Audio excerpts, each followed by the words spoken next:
layar AMOLED, fitness program berlimpah, dan GPS adalah salah 3 dari sekian banyak keajaiban yang ditaruh di dalam sebuah smartwatch yang budget friendly ini. Budget friendly ada GPS-nya? Nggak salah. Mendingan kita buktiin aja keagungan dari Amazfit Bip U Pro.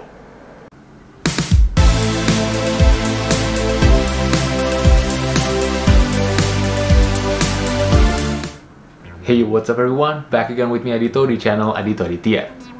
Di video ini gue akan nge-review sebuah gadget yang udah lama banget gue tunggu-tungguin untuk datang ke genggaman gue. Asik.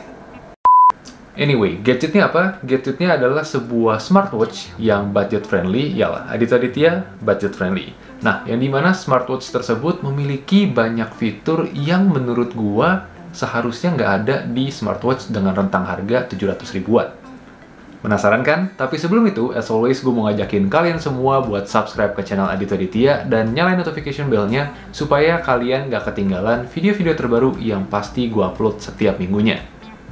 Oke, kalau gitu langsung aja, ini dia first impression gue dan full review dari Amazfit Bip U Pro.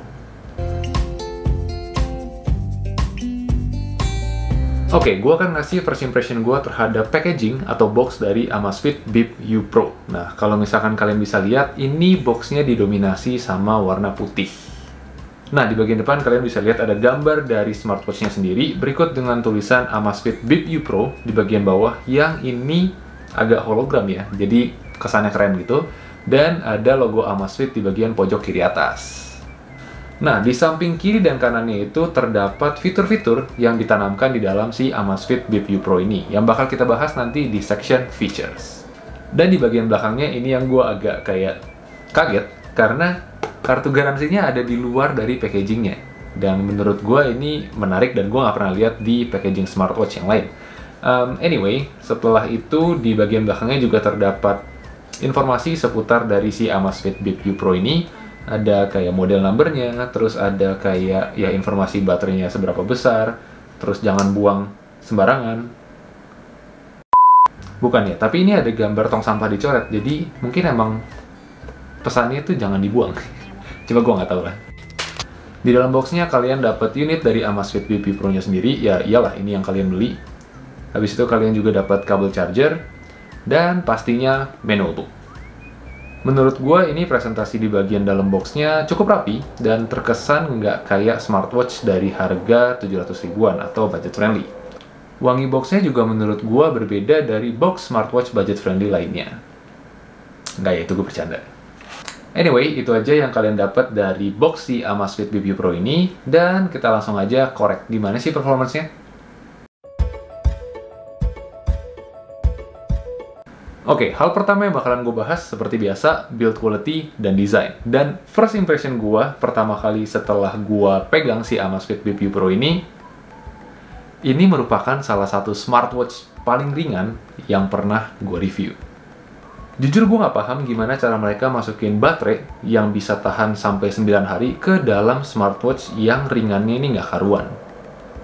Dan Amazfit Bip U Pro ini sukses bikin gue bilang bahwa semua smartwatch yang pernah gue review di channel Adito Aditya itu berat. Bahkan Eagle Tempo 3. Bodinya itu mostly plastik, dimulai dari watch case-nya, habis itu buckle-nya, dan button-nya semua dibuat dari material plastik. Strap silikonnya yang super elastis dan super tipis ngebuat smartwatch ini menjadi sebuah smartwatch yang memiliki strap paling tipis yang pernah ada. Kayak elastisnya tuh menurut gue nggak masuk akal. Bener-bener kayak lu bahkan bisa begini-beginiin gitu loh, tanpa ngerusak bentuk dari si strapnya. Kalau waktu itu gue bilang Eagle Tempo 3 dan Halo Solar LS05 itu strapnya paling elastis, ini jauh lebih elastis lagi. Ini on the next level lah, udah kayak Aespa. Buttonnya, walaupun bahan dari buttonnya itu plastik, tapi menurut gue tingkat clickiness-nya itu 9 dari 10. Gue jujur takut buttonnya adalah hal yang paling pertama rusak dari si Amazfit Bip U Pro ini, karena jujur saking satisfying-nya, itu gue benerin pencetin setiap kali gue pakai. Dan kekhawatiran gue yang lain adalah seberapa lama si strap yang super elastis dan super tipis ini bertahan menghadapi panas terik matahari kalau misalkan kita lagi workout di luar, dan keringat yang senantiasa membasahinya. Oke, jijik. But anyway, overall buat gua personally, build quality-nya itu mendapatkan nilai 8 dari 10.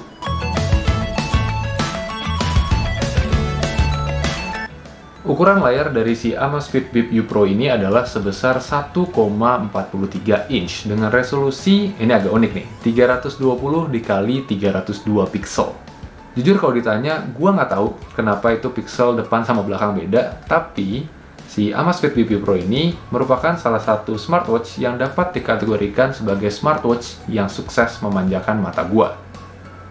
Dan ini gue juga baru nyadar, kalau misalkan gua taruh si Bip U Pro ini di permukaan datar, itu layarnya terkesan kayak cermin cembung. Jadi experience kita nge-swipe menu di Amazfit Bip U Pro itu lebih satisfying karena layarnya curve. Yang sangat gue sayangkan adalah bezel dari si Amazfit Bip U Pro ini hampir sama kayak bezel TV tabung di rumah kalian kalau kalian masih punya.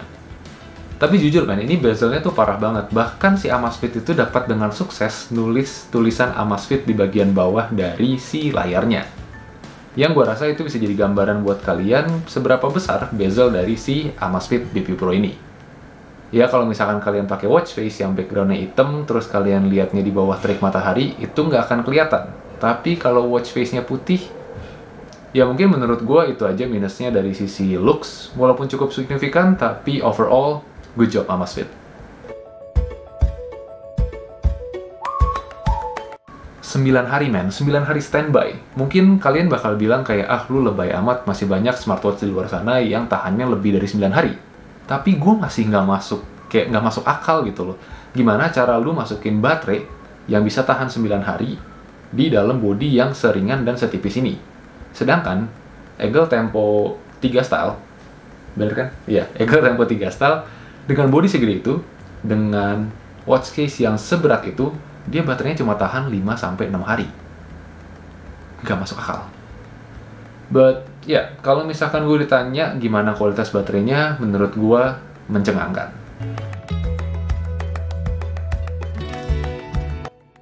Kalau kita nggak bahas feature dari Amazfit Bip U Pro, of course GPS menjadi pusat perhatian di sini. Ya gimana enggak, dengan rentang harga 700 ribuan, kalian bisa dapat sebuah smartwatch yang udah ada built-in GPS-nya. Sinyal GPS-nya juga menurut gue cukup oke, dengan catatan kalian harus berada di tempat outdoor dengan lingkungan yang minim building, sehingga sinyal GPS-nya bisa didapat dengan mudah. Dan berdasarkan research dan pengalaman gue, sinyal GPS-nya itu muncul setelah 15-20 detik. Fitur lainnya dari si Amazfit Bip U Pro ini adalah Water Assistant 5 ATM, 60 fitness program. Nah, di sini baru deh, Eagle Tempo 2 ngaku kalah. Sleep monitoring, breathing exercise, heart rate monitor, step counter, SpO2, dan bahkan menstrual cycle turut hadir di fitur Amazfit Bip U Pro ini. Gue personally belum pernah mencoba akurasinya. Kayaknya menarik kalau misalkan kita bikin satu video yang ngebahas akurasi setiap feature yang dimiliki oleh smartwatch yang pernah gue review. Menurut kalian gimana? Komen di bawah ya. Anyway, fitur basic kayak weather, alarm, music control, kamera shutter, dan notification nggak ketinggalan di Amazfit Bip U Pro ini. Dan yang menarik adalah si Amazfit Bip U Pro ini dilengkapi dengan mic dan smart assistant Alexa yang memungkinkan kita buat ngasih komen-komen tertentu. Yang dimana fitur ini menurut gua sukses membuat gua kelihatan keren plus norak pas lagi ngomong ke smartwatch-nya. Well, it's a nice feature to have, walaupun menurut gua akan lebih cepat kalau misalkan kalian navigasi ke menunya pakai jari kalian sendiri. Oke, kalau ngomongin urusan watch face, terdapat lebih dari 50 watch face yang bisa kalian pilih dari sebuah aplikasi yang namanya Zepp. Dan yes, dengan senang hati gue menyampaikan bahwa Amazfit Bip U Pro ini support di OS Android dan iOS. Konekin aplikasinya juga menurut gua super gampang banget. Kalian tinggal scan barcode yang disediain pas kalian nyalain smartwatch-nya, download aplikasinya, masukin personal information kalian, dan boom, sync. Dan setelah itu, kalian bisa lihat semua informasi yang direcord sama si Amazfit Bip U Pro ini di dalam aplikasi Zepp tersebut. Ini yang menurut gue sangat menarik, karena selain notifikasinya itu real time, nggak ada delay sama sekali, Si Amazfit Bip View Pro ini juga ngasih kita opsi untuk membalas pesan walaupun hanya menggunakan template. Ya, emang nggak secanggih Apple Watch, tapi fitur ini menurut gue sangat ngebantu pas kita lagi nyetir atau pas kita lagi ada di sebuah kelas yang gurunya nggak kasih main handphone. Jangan dicontoh ya. Oke, itu tadi adalah review gue tentang Amazfit Bip View Pro, sebuah smartwatch budget friendly yang memiliki built-in GPS. Oke, kalau ditanya harga, tadi gue juga udah mention berulang kali ya. Gue membeli si Amazfit Bip View Pro ini dengan harga sekitar 799.000 di toko favorit gue di Tokopedia. Buat teman-teman yang mau beli, linknya udah gue sediain di kolom description di bawah. Nah, seperti biasa nih, kalau misalkan gue ditanya Amazfit Bip View Pro ini cocok buat siapa, gue akan menjawab si Bip View Pro ini cocok buat teman-teman yang suka olahraga outdoor. Karena dengan 60 fitness programnya dan built-in GPS, si Amazfit Bip View Pro ini bakal lebih akurat lagi dalam merekord aktivitas workout kalian. Alasannya kenapa? Karena yang tadi, ringannya itu menurut gue nggak masuk akal, dan bahkan ini jauh lebih ringan daripada baterai kamera gue. Dan gue udah ngebuktiin sendiri dengan menggunakan si Amazfit Bip View Pro ini selama seminggu nonstop, kecuali pada saat mandi. Nah, kualitas baterai juga menurut gue sangat ngebantu buat temen-temen yang males ngecas kayak gue, karena ini jujur gue baru pernah ngecas sekali pas gue buka packagingnya karena baterainya habis, dan sampai sekarang gue belum ngecas lagi. Ini udah berapa? Udah seminggu lebih. Dan baterainya itu menunjukkan 59%. Ini standby. Kacau banget kan? Bentar, kalau misalkan kayak gitu, berarti kalkulasinya dia bisa lebih dari 9 hari, men. Ini jujur gue nonstop buat konekin dia ke handphone gue. Ini kalau misalkan kalian bisa lihat, logo handphonenya juga masih muncul di Amazfit Bip View Pro-nya. Dan ini baterainya masih 59%. Ini mantep banget sih. Oke, kalau gitu gue rasa sekian dulu review gue tentang si Amazfit Bip View Pro ini. Dan gue harap review gue kali ini bisa ngebantu kalian untuk kayak menghilangkan keraguan kalau misalkan kalian masih ragu buat beli si Bip View Pro, atau kalau misalkan kalian lagi nyari smartwatch budget friendly yang punya built-in GPS. Oke, buat kalian yang suka sama konten-konten kayak gini, jangan lupa like, share, dan subscribe buat tunjukin dukungan kalian terhadap channel Adito Aditya.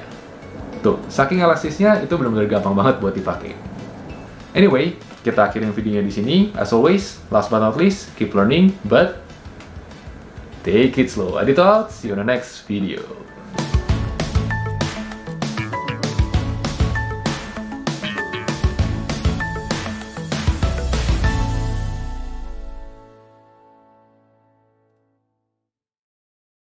Oke, gue mau nanya, berapa orang dari kalian yang nyadar kalau misalkan di video ini gue nge-review nggak pakai kaos Take It Slow, tapi gue pakai hoodie Take It Slow? Yang nyadar, komen di bawah.